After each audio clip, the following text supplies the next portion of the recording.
हर खबर पर होगी आपकी पकड़। डाउनलोड कीजिए एबीपी लाइव ऐप। नमस्कार, आप देख रहे हैं मातृभूमि और मातृभूमि में आज सबसे बड़ी खबर इस समय की हम आपको दे दें। जिस तरीके से बॉलीवुड में ड्रग सिंडिकेट को लेकर शिकंजा एनसीबी का लगातार कसता जा रहा है। कई बड़े अभिनेत्रियों को सम्मन दिया गया है। दीपिका पादुकोण से परसों पूछताछ होगी, श्रद्धा कपूर से पूछताछ होनी है, रकुल प्रीत, श्रुति मोदी, सिमोन, तो ये सभी वो बड़े नाम जिनसे अगले 3 दिनों में पूछताछ होनी है। दीपिका पादुकोण को कल बुलाया जाना था, लेकिन क्योंकि वो गोवा में है इसलिए अब उनसे पूछताछ परसों होगी। श्रद्धा कपूर से 26 तारीख को पूछताछ होगी। तो ये तमाम वो बड़े नाम जो है जिनके ऊपर उंगली उठ रही थी और इनकी व्हाट्सएप चैट लगातार सामने आ रही थी, उसके बाद अब एनसीबी ने इन तमाम बड़ी अभिनेत्रियों को सम्मन भेजा है और अगले 3 दिन में इन सभी अभिनेत्रियों से पूछताछ होगी। एनसीबी के जो डिप्टी डायरेक्टर हैं उन्होंने कहा कि अगले 3 दिनों में हम कुछ ना कुछ सब्सटेंशियल जरूर निकाल पाएंगे। अभी तक जितने ड्रग पेडलर्स हैं, या रिया चक्रवर्ती की गिरफ्तारी हुई है, शोविक की गिरफ्तारी हुई है, तमाम जो बड़े ड्रग पेडलर्स पकड़े गए हैं उनकी जो चैट्स हैं इन हीरोइंस के साथ वो सामने आई है। करिश्मा प्रकाश जो कि दीपिका पादुकोण की मैनेजर थी 2017 में, उनके साथ दीपिका पादुकोण का व्हाट्सएप चैट सामने आया था और उस चैट में माल है क्या, ये पहला सेंटेंस था। उसके बाद कोको क्लब में मिलने की बात भी हुई थी। तो क्या कोको क्लब में ये जो हैलोवीन पार्टी होनी थी इसमें क्या ड्रग्स मिलनी थी? क्या दीपिका पादुकोण का सीधा सीधा कनेक्शन है इस ड्रग सिंडिकेट से?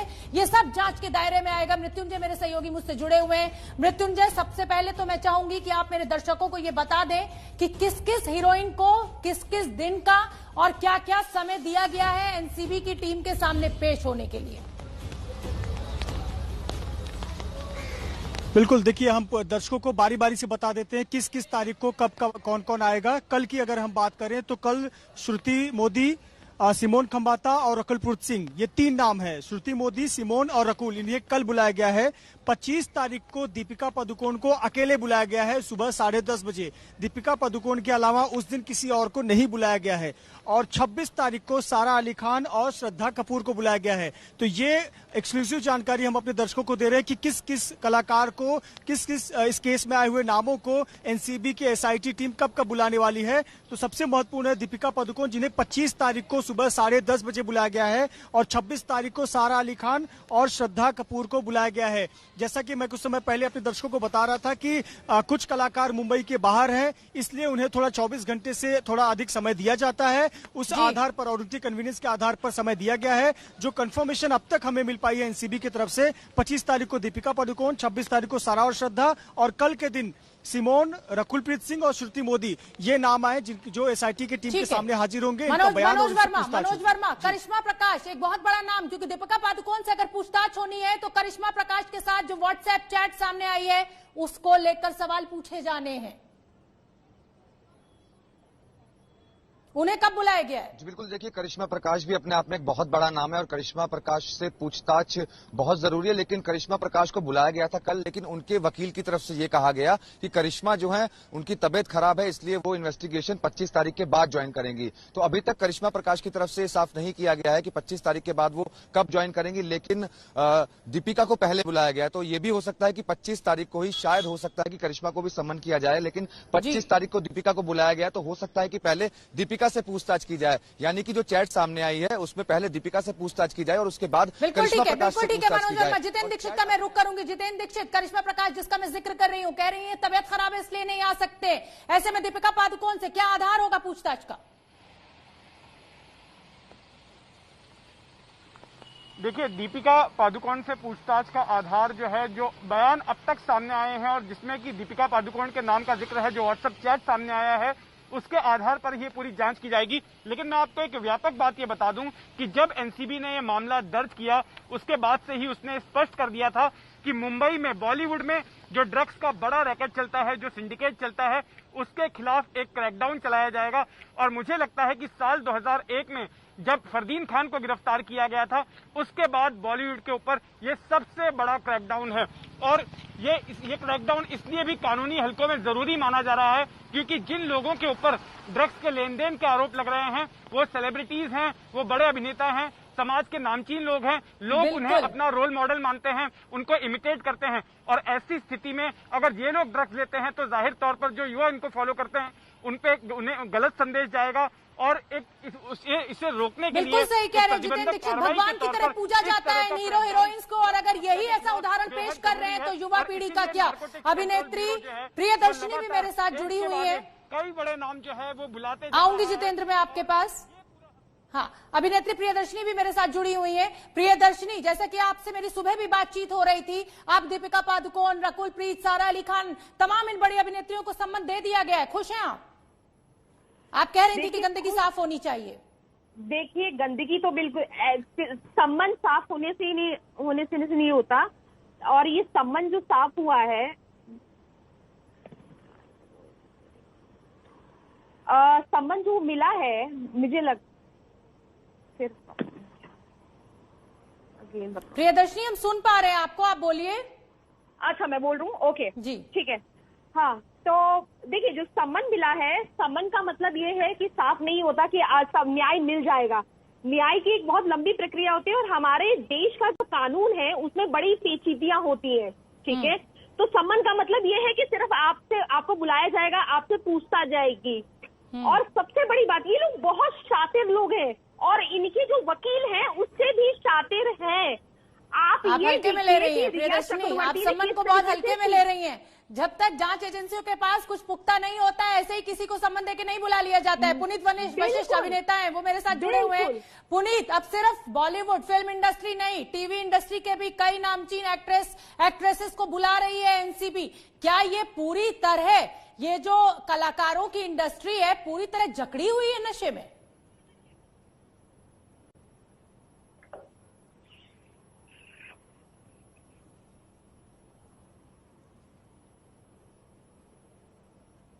पुनीत, आप तक मेरी आवाज पहुंच रही है? पुनीत, आप तक मेरी आवाज पहुंच रही है? जितेंद्र, यही सवाल मेरा आपसे भी है कि सिर्फ बॉलीवुड की ये तमाम अभिनेता जिनके नाम सामने आ रहे हैं, टीवी इंडस्ट्री से भी कई नामचीन लोगों को बुलाया जा रहा है पूछताछ के लिए, नशे में जकड़े हुए हैं ये कलाकार। जी हाँ, आज जो नया डेवलपमेंट है, आज जो नई खबर आई है वो ये है कि टीवी इंडस्ट्री के भी नामों को अब बुलाया जा रहा है। अब तक बड़े पर्दों के अभिनेताओं का नाम सामने आ रहा था, लेकिन आज जो नई जानकारी है, जो नया डेवलपमेंट ये है कि टीवी में काम करने वाले लोग, टीवी से जुड़े हुए लोग, उनको भी अब एक एक करके बुलाया जा रहा है। और जांच का दायरा इससे ये पता चलता है कि कितना व्यापक हो गया है। ये जांच शुरू हुई थी सुशांत के मामले से, उसके बाद 2 एफआईआर दर्ज की गई, नारकोटिक्स कंट्रोल ब्यूरो ने 2 एफआईआर दर्ज की थी, विशेष टीमें बनाई गई जो कि मुंबई पहुंची, और उसके बाद उन्होंने अपनी जांच शुरू की। एक एक करके पहले जो लोग पर्दे पे नहीं आते थे उनके से जांच शुरू हुई, पर्दे के पीछे रहने वाले लोगों से, फिर बाद में उन लोगों के नाम सामने आए जो कि पर्दे पर दिखते थे, बड़े पर्दे पर दिखते थे, और अब टीवी इंडस्ट्री के लोगों के भी नाम सामने आ रहे हैं। और इससे ये पता चलता है कि एनसीबी की जांच जो है लगातार व्यापक होती जा रही है, और कई लोग जो है इसके दायरे में आ रहे हैं। बिल्कुल ठीक है जितेंद्र दीक्षित, आप बने रहिए हमारे साथ। आकाश देव सबीर हमारे साथ जुड़ रहे हैं। आकाश जी, मैं जानना चाहूंगी कि अभी तक तो सिर्फ बॉलीवुड की बात हो रही थी, सुशांत सिंह मामले में लग रहा था कि तमाम जो बॉलीवुड के अभिनेता अभिनेत्री हैं उनके नाम सामने आ रहे हैं, अब टीवी इंडस्ट्री के भी नाम सामने आने लगे। क्या एक्टिंग करने के लिए ड्रग्स अहम हो जाती हैं? क्या इनके सेवन के बिना एक्टिंग नहीं की जाती है या नहीं कर सकते? ये बहुत स्ट्रॉन्ग स्टेटमेंट है। अगर 10%, 15%, 20% भी लेते हैं तो इसका मतलब नहीं कि ये बात सच्ची है। वो गलत करते हैं और छुपके करते हैं, इसीलिए आधे से ज्यादा लोगों के बारे में हमको पता नहीं होता, क्योंकि ये काम वो खुद भी जानते हैं कि वो गलत कर रहे हैं, तो चोरी छिपे करते हैं। और मुझे नहीं समझ में आ रहा कि ये सर्च सुशांत के किलर्स को ढूंढने के लिए है या वैसे ही एक नया मुहिम है। क्योंकि अगर ड्रग्स को साफ करने का एक मुहिम चल रहा है तो बहुत अच्छी बात है, ये लॉन्ग ओवरड्यू है, बहुत पहले होना चाहिए था। क्योंकि हम जानते हैं कि हर गली, हर स्कूल, हर कॉलेज, हर जगह ड्रग्स आ गई हैं। और कुछ ऐसे ड्रग्स हैं जिनके बारे में आप बात कर रहे हो, जैसे marijuana, हशीश एंड ऑल, इसको तो आजकल के यंगर जनरेशन तो सोचता है कि ये खराब ही नहीं है, क्योंकि अमेरिका में वगैरह वगैरह इधर उधर कई जगह ये ओपन हो गया है। बट वो बहुत गलत है, और मैं चाहता हूं कि ये मुहिम सिर्फ बॉलीवुड तक ना रहे, सिर्फ टेलीविजन इंडस्ट्री तक ना रहे, और हर जगह रहे। बाकी जी आप बिल्कुल ठीक, कह रहे हैं बिल्कुल कि बड़ी बात आधा आप कह रहे हैं बॉलीवुड- आकाश जी कि ये जो ड्रग्स का जो ये पूरा माफिया है, जो पूरा सिंडिकेट है, वो स्कूल कॉलेजेस तक भी पहुंचा हुआ है। और अगर एनसीबी ने अब ये बेड़ा उठा लिया है कि सफाई करनी है, तो सिर्फ बॉलीवुड नहीं, टीवी इंडस्ट्री नहीं, पूरा जो समाज जिसमें ये शिकंजा कसा हुआ है, इस पर ध्यान देना होगा। पुनीत वशिष्ठ भी मेरे साथ जुड़े हुए हैं। पुनीत वशिष्ठ, आपसे भी मेरा वही सवाल है कि चंद लोग हैं, मुट्ठी भर लोग हैं जिनका नाम सामने आ रहा है, लेकिन वो चंद मुट्ठी भर लोग रोल मॉडल हैं देश के युवा का। बड़े बड़े नाम हैं ये इंडस्ट्री के जिनके नाम अब सामने आ रहे हैं। बिल्कुल बिल्कुल मैम, और बहुत ही बदकिस्मती की बात है यू नो। ये मैं हाँ, क्या आप मुझे देख पा रहे हैं? बिल्कुल देख पा रही हूं मैं, बोलिए आप। बहुत बदकिस्मती की बात है मैम, ये जो ए लिस्ट का जो टॉप ब्लॉक है, ये जो 11 जिसके बारे में सुब्रमण्यम स्वामी जी भी बोलते हैं, जो 11 बॉलीवुड के टॉप ग्रुप है, नेपोटिज्म कह लो या बॉलीवुड माफिया कह लो, भाई कल्चर चलाने वाले, ये सब राजीव हैं हार्ड ड्रग। जैसा आकाशदीप जी की बात, पुनीत शायद आपका स्पीकर ऑन है, हमें इको आ रही है आपकी आवाज में। आपका स्पीकर ऑन है, उसको आप ऑफ करके फिर आप मुझसे बात करें। अभी ओके अब ठीक है, ठीक है। हाँ, तो आकाशदीप जी से आज हम लोग 2-4 बार आए हैं एक डिबेट पे, लेकिन मैं उनसे सहमत कभी नहीं रहा, लेकिन आज पूरी तरह सहमत हूँ। जैसा कि वो कह रहे हैं कि ये चरस और गांजा तो बहुत छोटी मोटी बात है। मैम आपको मैं अपना सौभाग्य मानता हूँ, क्यों मैं यहाँ पर हूँ, क्योंकि मैं ना इसी गंदी नाली में डूब चुका हूँ खुद। जैसे कंगना भी इस ड्रग सर्किट का पार्ट रह चुकी है, लेकिन आज वो एक कमल का फूल बन के निकली है। मैं भी उन्हीं में से हूँ।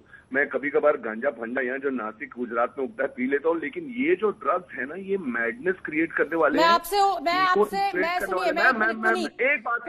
टोकना चाहूंगी। आप नेशनल टेलीविजन पे बैठे हुए हैं, तमाम हमारे युवा जो है वो भी हमें देख रहे होते हैं। इस तरीके की भाषा आप क्या करते हैं, ये आपकी आदतें।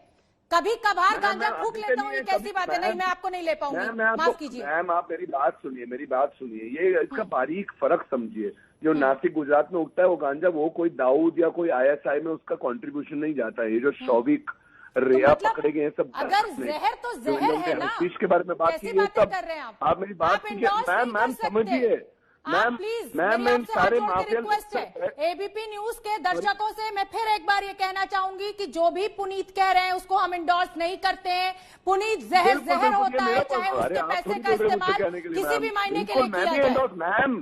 मैम मैं भी किसी मैरिजुआना को इंडोर्स नहीं करता हूँ, ये कभी कभार करने वाली चीजें, लेकिन ये शौविक रेया एनसीबी के चक्कर में क्यों आए हैं? कभी नहीं करने वाली चीजें हैं। मैम टेररिज्म में इसकी इन्वॉल्वमेंट होती है। सही करना चाहती हूँ, ये कभी भी नहीं करने वाली चीजें हैं, कभी कभार वाली चीजें नहीं है ये। लेकिन मैम आप उज्जैन चले जाओ, यूपी चले जाओ, ऋषिकेश चले जाओ, वहाँ पर स्वामी साधु संत भी करते हैं। आप मुद्दे को भटकाइए मत पुनीत। मैं प्रियदर्शनी का रुख करना चाहूंगी। प्रियदर्शनी, क्या आप पुनीत से सहमत हैं? ये माफ करिएगा मुझे मेरी जबान पे, ठीक है, लेकिन शायद इसी किस्म की गंदगी हमारी इंडस्ट्री में है जिनका जस्टिफिकेशन होता है, अच्छा ये नहीं होता, ये होता है, ये नहीं होता, ये होता है। जहर होता है, चूहे की दवाई से भी आदमी मरता है, साइनस से भी मरता है। तो ये जस्टिफिकेशन अगर आप नेशनल टेलीविजन पे दे रहे हैं, जहां पे आपको सारा युवा देख रहा है, तो आपको शर्म आनी चाहिए ये बोलते हुए। बिल्कुल ठीक है प्रियदर्शनी। आकाश जी भी मेरे साथ बने हुए, आऊंगी प्रियदर्शनी। इस तरीके का जस्टिफिकेशन सुन लिया मैंने आपका। आकाश भी मेरे साथ लगातार बने हुए, लेकिन उससे पहले मैं अपने सहयोगी मनोज वर्मा का रुख करना चाहूंगी। मनोज वर्मा, एक बहुत अहम पूछताछ होने जा रही है। जैसा कि एनसीबी पहले से कह रही थी कि अभी तो रिया चक्रवर्ती गिरफ्त में आई है, अभी तमाम बड़ी मछलियों के ऊपर पकड़ होनी है। एनसीबी की शुरुआत हो चुकी है। दीपिका पादुकोण बहुत बड़ा नाम इंडस्ट्री का।